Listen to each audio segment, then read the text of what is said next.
Well, let's talk about the U.S. fintech market for a second, because we have news today that Ant has agreed with Chinese regulators for a new structure to put businesses into a holding company. Yet Ant is already so much bigger than we've seen so many of the big U.S. financial firms, let alone financial technology firms, get. How do you compete in the United States, especially, right? And I want to remind our viewers here that at Credit Suisse was one of the biggest banks in the Chinese market too, banking some of these firms. How do you compete from here with what we're seeing over in China?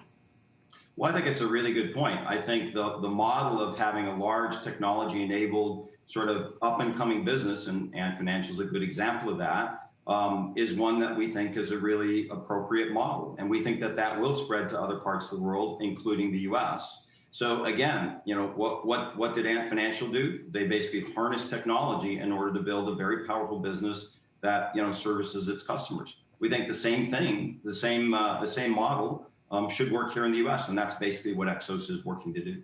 Do you think that these new regulations for Ant might level the playing field a little bit for the U.S. competitors?